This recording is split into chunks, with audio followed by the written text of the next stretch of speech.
Hello everybody, welcome back to Exponential Finance, the podcast covering finance, technology and innovation, from our home in Japan and beyond.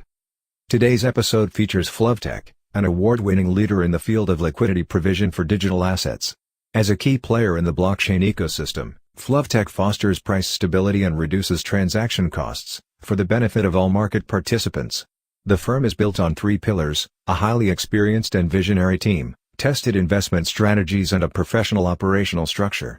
The team is comprised of blockchain pioneers with detailed insights into the ecosystem of digital assets and its future, experienced asset management professionals with proven track records and quants that can deploy investment strategies in a quick and efficient manner. And now, please welcome Anton Golub, founder and chief executive officer of flovtec. Hi Anton, welcome to the show. Great to see you again. Likewise, it's a pleasure to be a part of the show, and thanks very much for the invitation, and looking forward to an exciting and illuminating discussion. So hopefully I will spill out some secrets as well, in this discussion. So we met about a year ago in Seoul, actually. Don't remember what the price of Bitcoin was at the time, but it's clearly nicer to have the conversation being closer to 14,000 than 809 or so. So you must be happy because it drives attention to the market again. Yes, I'm extremely happy. And I think it's very interesting what you emphasize now is that it turns out that the price is such a magnet for talented, smart people who want to get engaged that we are actually all benefiting quite a lot because of the price, which is quite counterintuitive because you would think, well, the groundwork, the heavy lifting has to be done no matter what the price is. So I kind of have to say, like, at one side, I'm very happy because the price attracts new people to enter the digital asset industry.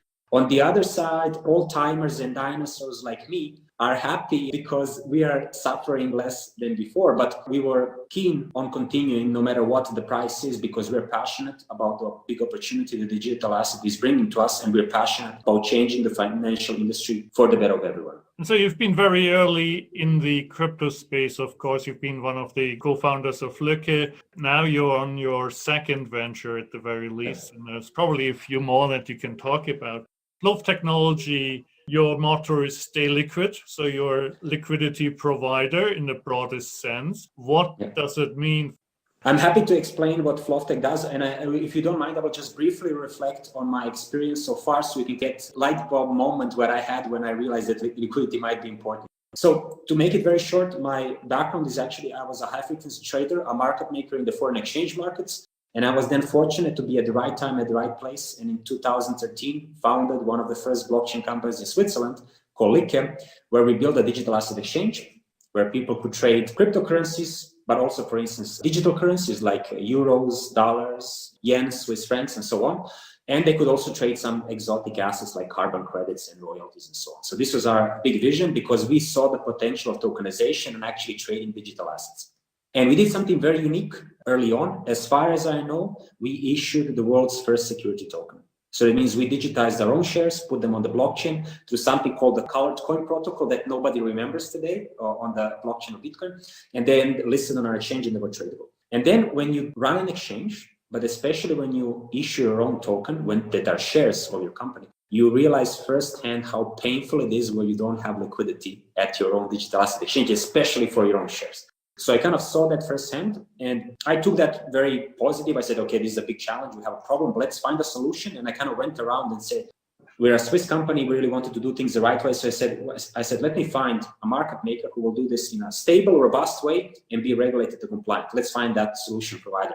And I went around and I was like, there is no players like that we could partner up with because we realized that the liquidity is very important. And we were kind of just had this ongoing problem. Maybe we couldn't find the right fit. And then I took this whole big challenge very positively and said, why don't I try to solve this problem? Because actually every exchange and every token issued ever will actually have the same need for liquidity. And then I left Lykke in January 2018. And then in May founded flovtec.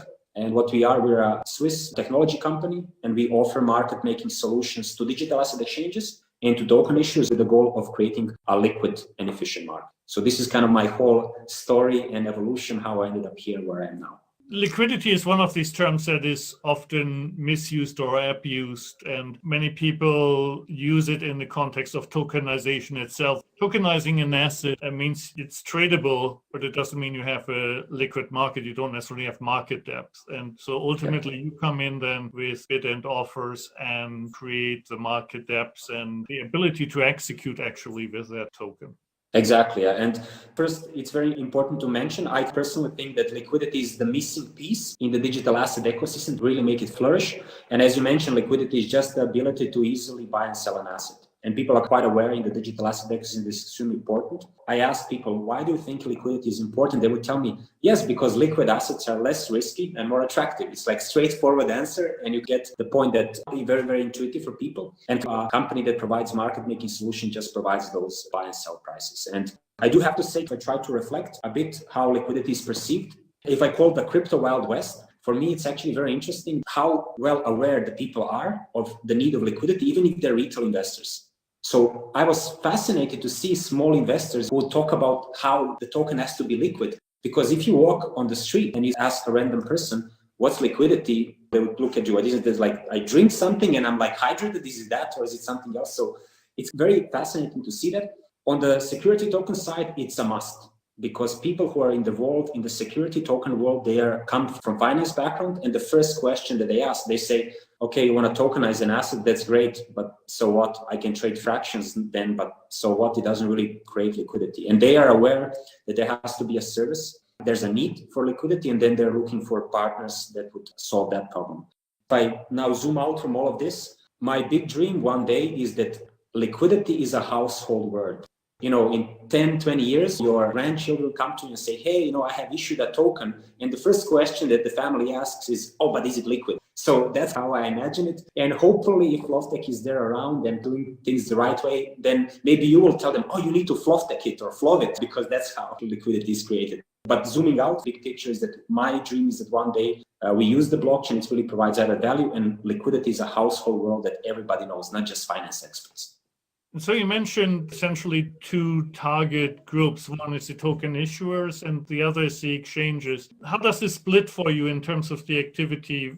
And how does this work for an exchange? Do you support liquidity across the whole exchange or for specific tokens? And then reverse on the issuer side, do you create the liquidity for them on all the exchanges that they are listed or also individual mandate?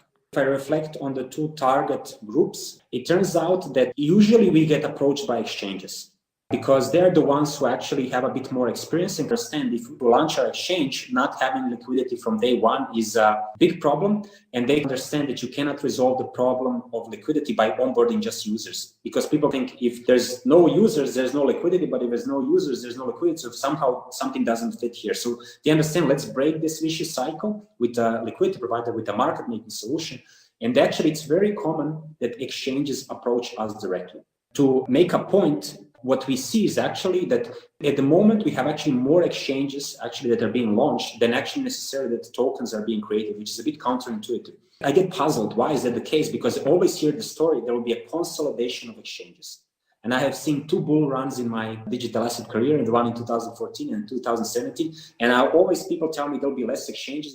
So I think it's natural that exchanges contacts are first. And the way they want to do it actually is that they, at the beginning, when exchanges launch, they want to focus on the most attractive digital assets, which are cryptocurrencies, which is your usual suspects like Bitcoin, Ethereum, Bitcoin Cash, Litecoin, and things like that. And then they kind of approach us, say, can your market making solution actually resolve the problem of illiquidity in this particular cryptocurrencies from day one when they launch? And this is actually very common now, how we are approached. This is how exchanges see this problematic very clear. Now, if you move to token issuers, the token issuers are very specific how they interact with us. They just come to us and say, I heard from an exchange that my token has to be liquid. I don't know why I need you or what is it so big deal. Everybody tells me liquidity is important, but the exchange tells me I cannot list without a market making solution. So it seems like that exchanges do a lot of education with the token issues where they really tell them, look, if there is no liquidity from day one, like nobody's happy. If I have to say it in terms of the business opportunities, exchanges are multipliers in that context because they're the ones who literally demand a market making solution for the token issue. And this is actually basically how it works. what I see is that there's a lot of awareness about liquidity. And one other item is that Uniswap and automated market making protocols really raised even further awareness about market making solutions. And I was told by a very good friend out of Asia, out of Hong Kong, he's told me, Anton, you're golden now. Just mention market making liquidity and it's part of the biggest hype now because that's where the action is happening. That's a good point, actually, because people talk about AMM, automated market making, in the context of Uniswap, Curve, Balancer, and so on. And so to draw the differentiation, these AMM protocols are based on smart contracts and curves that are built in. And you're running the classic technology that you described also when you said you were trading FX as a high-frequency trader. So you're essentially applying traditional capital markets, high-frequency trading technologies to the new crypto markets.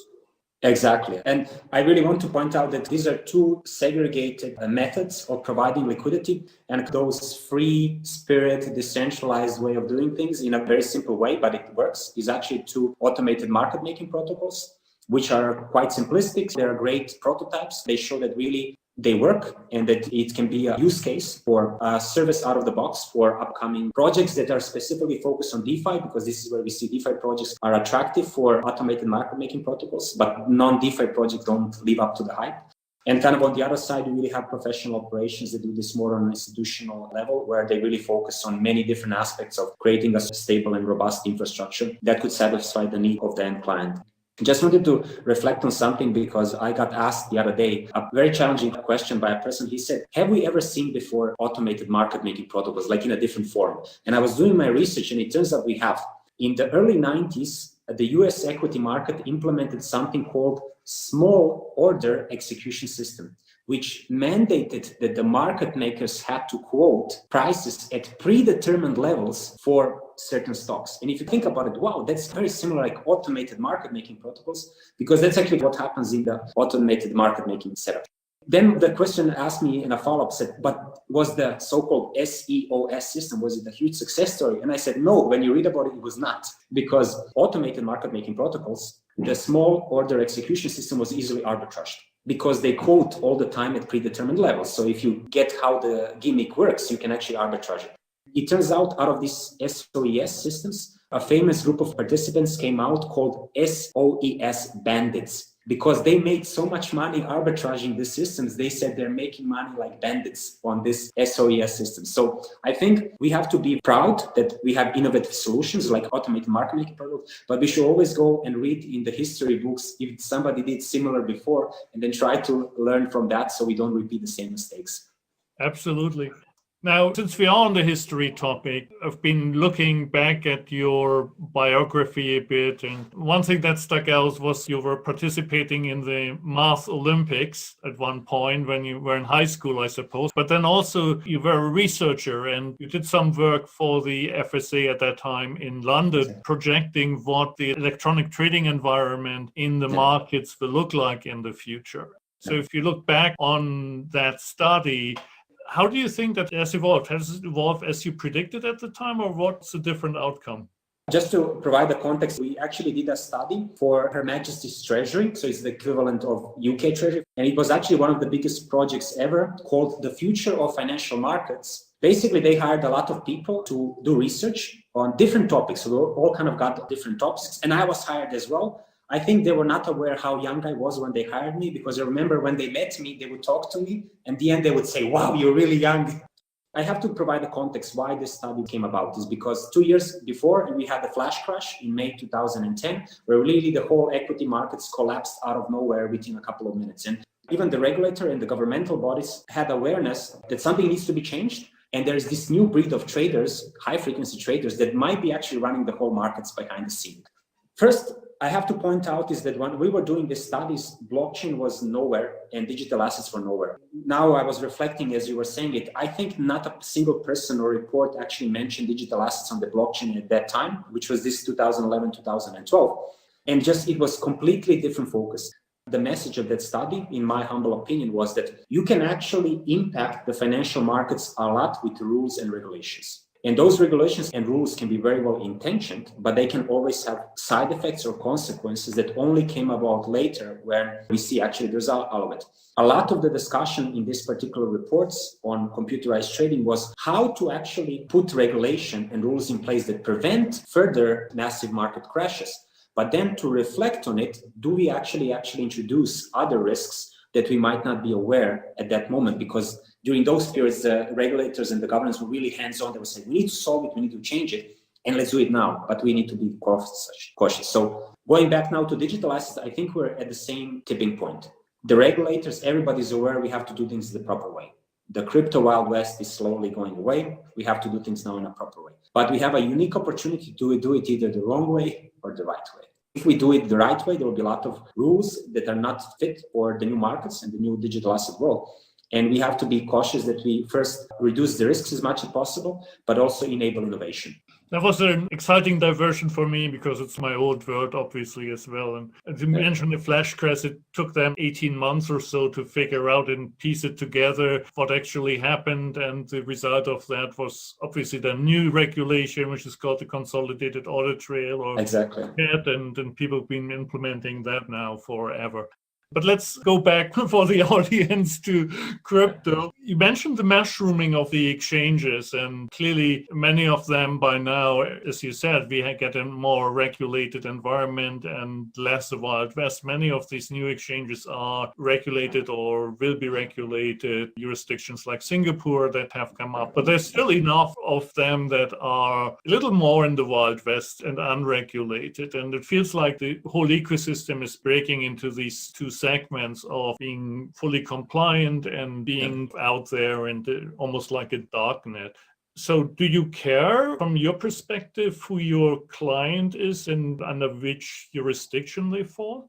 Yeah, just want to say you're absolutely right with your assessment that things are moving more towards the regulated way or the regulated manner. And I think that's very positive for the industry because the big investors, the big tickets, the big players, they want to see things done properly. And also there is a penalty if actually something goes wrong. That's very important in my discussions with a lot of institutional investors. I have to say on flovtec side, it's very much important for that. And we actually do a very strict due diligence on exchanges because we are compliant and regulated in Switzerland. It means that once a year, an auditor comes into a company and says, let me see everything. And then you actually have to demonstrate that you actually have policies that mitigate risks, that you're doing things the right way. And if they're happy, then you actually conduct your normal business. So for us, it's therefore very important to demonstrate competence and that we actually conduct due diligence on the exchanges. We have a very thorough due diligence questionnaire for exchanges. And I really had situations where some of the world's largest exchanges, when we would have a call with them, we would go through the questionnaire and in the middle of it, they would stop and say, nobody has ever asked this before. You're so thorough. What is happening here? And I said, well, those are the standards if you want to actually work with institutional players, This is actually what I can definitely say that still the industry in that sense is very much immature, but it's getting more mature. We literally had situations where exchanges in particular want to work with us because we're a compliant and regulated entity out of Switzerland. They clearly tell us the offshore entities, in the gray zone, this doesn't work anymore. I'm not saying that every digital asset exchange has communicated to us, but already few have. This is an early trend. Also, maybe this is my personal opinion. I wondered why are they now changing their processes and their opinions? Why is it that they kind of are going really in that direction? And then it turns out there's a very simple reason. Is when exchanges raise a lot of funding from institutional investors, their institutional investors tell them, now you need to step up your compliance game. So it's a very different, weird dynamics that actually institutional investors who invest into players who want to be professional are then actually required to step up their game, which then spills over to all the other ecosystem that everybody else needs to. So it turns out that maybe we're just motivated by institutional investors who provide fresh capital to build up this great digital asset ecosystem. And they maybe this is anecdotal NFS, but maybe they will be the driver why things become a lot more professional. You're also regulated as an investment manager in Switzerland, is that correct? Since even before we started running our algorithms, we actually are a member of Swiss Association of Asset Managers. And literally that means is actually they police us, so that we, as I mentioned, this process actually that you have to do things the right way. And, we're proud that we are actually abiding to those standards. And it's becoming more and more actually a very unique feature of the flovtec that we proudly mention. We probably mentioned it before, but actually today it's very well accepted. So people are actually happy when we tell them that we actually comply with the highest Swiss regulatory standards and that we will do that going forward. So are you actually in the market making side when we're talking about liquid assets, really like a Bitcoin or Ethereum? You don't necessarily need to carry risk on your books, but are you otherwise putting your own capital at risk when it's the more illiquid tokens? So this is a peculiar setup actually on our side, that as we operate as an asset manager in many of these setups, actually we don't take risk on our balance sheet. So we actually, it's usually what we run our managed accounts, if you can recall the terminology from the financial markets, where actually the end client is always in full control of the account, which is great for him because he reduces any counterparty risk and he's on control. And formally, we just get trading rights to a power of attorney, which power of attorney is just a document that actually specifies that we can do certain items when it revolves around that account. And it's very efficient setup, and also it reduces a lot of risks for all the counterparties in this matter. And also it fits our narrative and our vision and our values of doing everything in a fully automated way and computerized way. Hence, from a practical perspective, I will say a bit of tech language. We just need the so-called API keys that give us access to the application programming interface, and then the whole infrastructure on our side runs. If it's a token issuer, you basically run the treasury for them. Exactly. So we manage a small part of the corporate treasury for the purpose of actually delivering the liquidity goals. And to explain how these liquidity goals work, they revolve around uptime. So it means that you are constantly quoting in the market a spread. Of course, the tighter the spread, the more liquid the asset, and likewise the depth. At which levels, how many levels, and how tight are those levels, and what are the sizes at which we quote. And of course, everything fully automated, computerized, agreed together with the client. And also a client can then provide an input. If they say, I want more liquidity, you have the basic liquidity, then the liquidity plus, and different ways how much liquidity you can provide.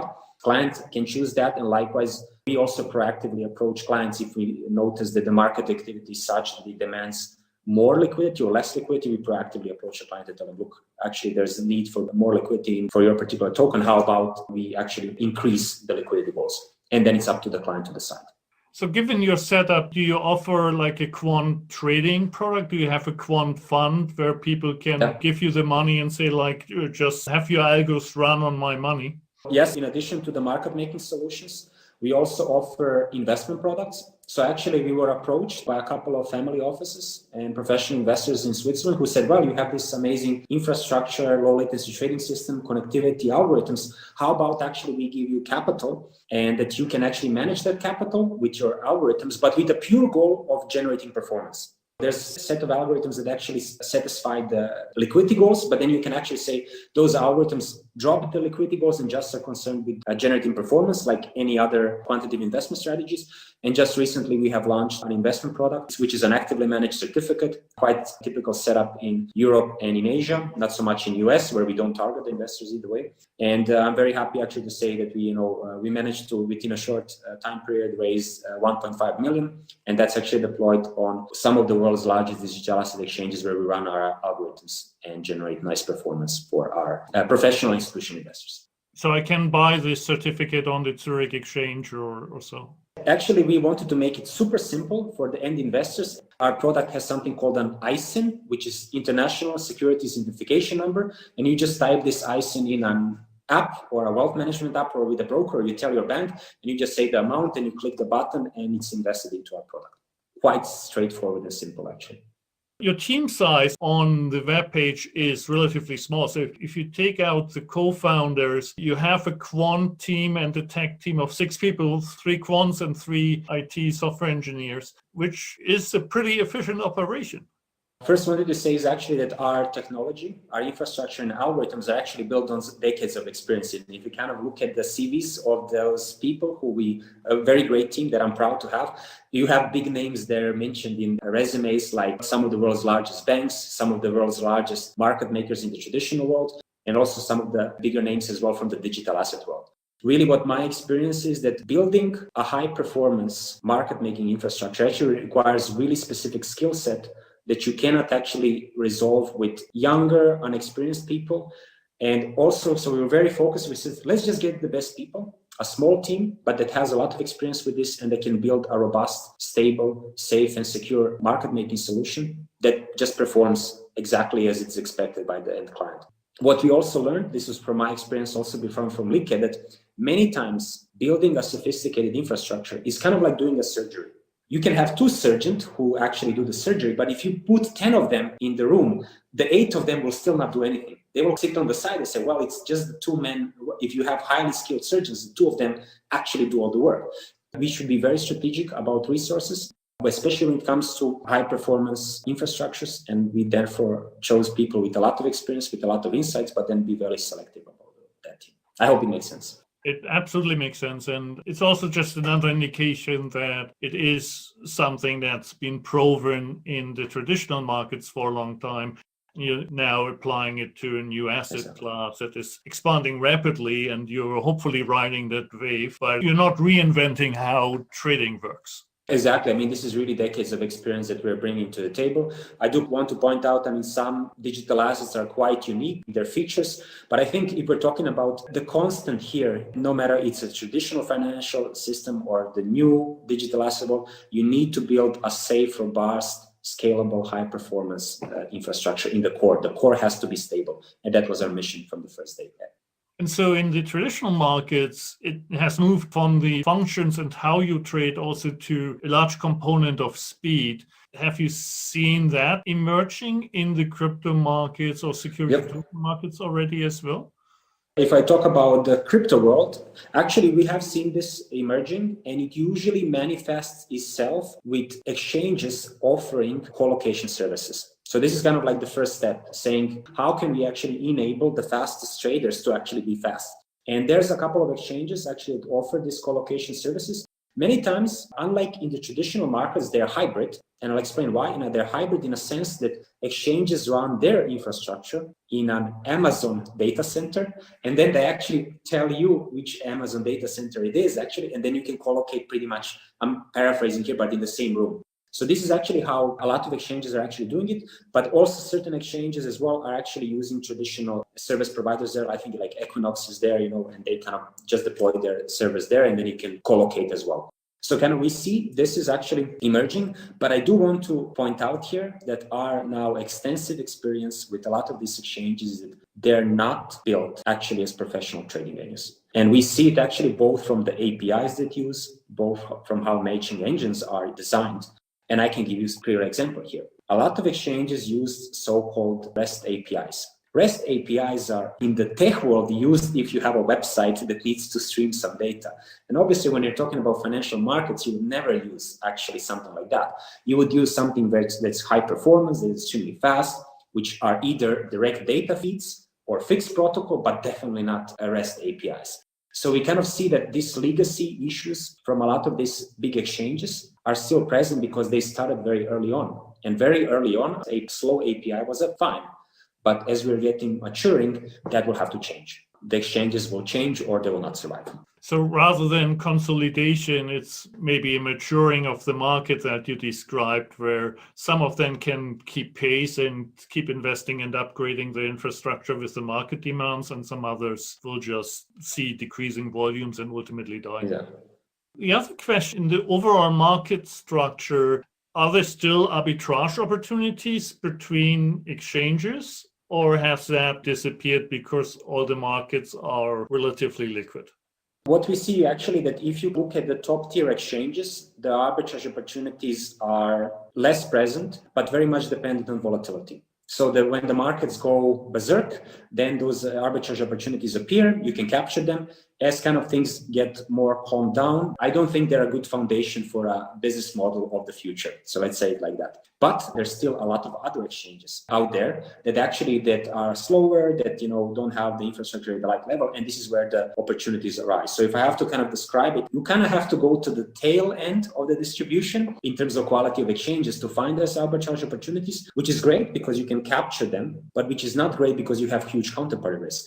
Because these are exchanges that can literally, the website is gone the next day, and then you really want to wonder where are your funds sitting. People are aware of it. Hence, you have service providers now that try to address these problems. And I'm sure you have heard about Coiny, Copper, Fireblocks that try to offer this off-exchange custody and settlement solution. And I think actually what I just described, that's going to be the future. You're not going to hold assets on an exchange because this is just not how it works. And if you tell to a person in a traditional financial market that your assets are on an exchange, they would even tell you, what do you mean? An exchange is a matching engine. It holds no assets, So I think we need to do that maturity, and that maturity will happen actually in the near term, in my view. The other aspect of maturity in markets is always the derivatives markets as a hedging and also income generation vehicle. And are you offering your services in the derivative space as well? So on the derivative side, we trade futures, but at the moment we're not trading options. Yeah. And if I have to give you a high-level overview of the derivatives markets focusing on the two buckets, what we see is actually that still perpetual futures or perpetual swaps are still quite dominant. And the quarterly, the expiring ones are not so dominant, which is counterintuitive, because if you come from traditional financial markets, you kind of would trade the quarterly ones and not the other perpetual ones. And for me, it was very illuminating looking at this evolution. And I even asked people several times, why did you launch perpetual swaps? In Europe and Asian language, these are the so-called contracts for differences that doesn't exist in US. So people who are listening, you can just imagine those are contracts for differences. And when I ask people, like, why didn't you launch expiring futures, but why did you launch perpetual futures or perpetual swaps? And they would tell me, because the clients couldn't understand the expiring futures. They didn't understand that you have to roll over the contract, and they had trouble with it. And they just wanted something very simple that they can buy in, hold, it's leveraged product, and that's it. And that's actually why it ballooned, is because the market was a retail-driven market, which is quite interesting for me. But of course, I want to say on our side, on flovtec side, we don't trade the perpetual ones, mainly reasons because it's mostly at the exchanges where they need to step up a compliance game. And also the so-called interest fees. If you hold a position with the perpetuals, you basically are charged or paid fees. And sometimes those fees can be brutal for fast traders or faster traders. Hence, we are focusing on the quarterly ones. In terms of the options, we're not trading options, but I have been closely following Deribit for many years. They're actually really quite an old player. They've been around for quite some time. And they're reaping the benefits of being way early, because they were standing there alone for many, many years with not a lot of volume and going through the difficult process of a startup, building up their product, and they're succeeding now. And I wish them all the best. I mean, it's amazing what they have done. Now it's been like 2 years with flovtec. Maybe a bit rocky at the beginning, simply because the market was in a crypto winter in a way. And now not only is crypto accelerating, and we talked about the price movements, but you see real movements on the security token space. It feels like maybe not quite in summer yet, but certainly it feels a bit springy. Please share some of your macro observations, the trends that you're seeing. The big opportunity here that are in the eyes of many people are actually the security tokens. That's where they really see the big opportunity. And this is what a lot of people are aiming for. And I can also say that flovtec has a vested interest to be a part of that big opportunity as well. What I do want to say is that security tokens always seem like they're around the corner, and then you get to that corner and then you realize actually there's a bit more path to go. And that was actually my experience for the last couple of years. And I also wondered, why is it the case? And it's actually quite straightforward, is that before, we didn't have regulated institutional grade players offering even the basic infrastructure for security tokens to be out there in the market. And I'm very happy actually to say that it's changing rapidly. And I can give you concrete examples. For instance, in Switzerland, we have 2 FINMA regulated digital asset banks, Signum and SEBA. So these are native digital asset banks that deal with token, that deal with blockchain, and so on. Really positive. We also have 3S, so it's Signum, SEBA, but SDX or 6, so Swiss Digital Asset Exchange, where actually they have an intention to launch a regulated exchange for security tokens, particularly digital assets. This is the ecosystem that's forming in Switzerland, quite powerful. It still takes a bit of time. And of course, flovtec sees its role there as up to with the liquidity solutions. Yeah. So just want to say, definitely we're seeing a lot of progress there. And I'm very proud to mention another company, which is called Arbitrage, which is the first ever UK regulated digital asset exchange. So they actually got the license, they're out there and talking about a bit things behind the scenes, very positive and optimistic about their work, which will come soon. And I'm very happy and pleased to say that flovtec actually has an official partnership with Arbitrage, because we understand each other. This is an ecosystem. Different players bring different building blocks in this ecosystem. And of course, we are very happy actually that we have now a partner that's a regular digital asset exchange, and flovtec can be that entity that provides a liquidity solution. So definitely, I'm extremely optimistic, extremely happy about it. But I always remind ourselves and everybody else in this ecosystem that we need to get the first use case. We need to get the first client over the finishing line and show that it works. Because there's nothing more powerful to get the big players on board than to show them that it works. And that's still ongoing topic on everybody's side. And this is what I can mention as a final message about the security token. I'm reminded always that we are all startups, and actually startups, everything takes longer than expected. So of course, the security tokens then take longer than expected. Also, some perspective on the Crypto Valley ecosystem. Last week or the week before, the CVVC Top 50 report came out, and flovtec, of course, was part of that again, second year in a row. Congratulations. How do you view the overall ecosystem that's been growing there in Switzerland? First, thanks for the kind words. And I want to say that I'm very proud of the Swiss Crypto Valley ecosystem in Zug. If I have to reflect and recall how it all started. So first, actually, to mention that it started all with a company called Monetas, which was actually the first ever crypto company in Switzerland. Most people don't remember it now, but they were the true pioneers and really an inspiration actually for all of us when they started. Monetas was really the initial first company that started it all. And the second big event that happened was when few talented people came to Zug from the Ethereum Foundation. I mean, the foundation didn't exist at that point, but decided to set up the foundation in Zug, in Switzerland, where actually Ethereum was born and would flourish. Yeah? And that was kind of like a second stick in the ground where we said, okay, we have something here. But this was all actually tied together. Why it became a success story is because of the passionate people at the Crypto Valley that really want to change the world and see blockchain and digital assets and cryptocurrencies an opportunity to do that. So if you ask me what keeps the Crypto Valley community alive and growing, it's actually the people, the passionate people that you meet there that are really enthusiastic about it, that are all in, that really see the big opportunity and the big potential. And that's why it has been growing so far. I do have to say that in the 2017 period and 18 period, it was mainly driven by the ICO boom. This was not a big secret, and kind of the so-called foundation model for ICOs was actually born in Switzerland and used in Switzerland, where basically projects would set up a foundation, the foundation would do an ICO, and then the foundation would fund the development of a protocol. Yeah. This actually game has stopped. Things are being done a bit different now. We still have foundations, but they're actually more professional, very, very professional. What we do see is actually, and that's when you ask me what's happening behind the scenes, because we're actually in these co-working spaces, in these offices, and when we see every week new companies being formed there, then you really know we're onto something and it's going to be big. That's right. You're also co-founder of the largest co-working space. It was a fascinating story. In 2018, a good friend of mine and a colleague called me and he said, Anton, I have an amazing idea. Let's take a whole building in Bahnhofstrasse and fill it with digital asset companies. And it's going to be a mecca and a magnet, for all these talented people to come. And so just for people to understand, Bahnhofstrasse is the main street in Zurich. You can think of it, it's like the Fifth Avenue in New York or Oxford Street in London, like the main place. We managed to get a whole huge building where we actually onboarded around 300 people, 40 companies, and where they would actually do their amazing work and flourish and build their ideas. And I'm very proud that I was a co-founder of Trustsquare. Unfortunately, I was never too much operationally involved because I had my passion, which is flovtec.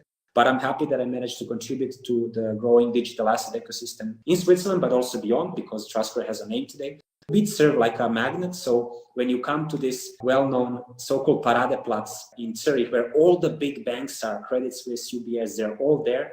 Trustsquare is also there, and digital asset community is also there. So I'm very proud of that.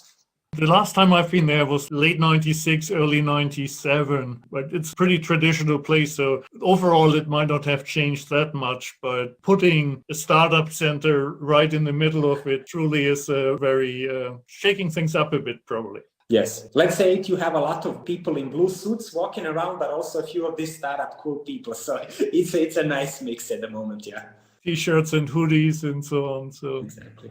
Any final comments you might have?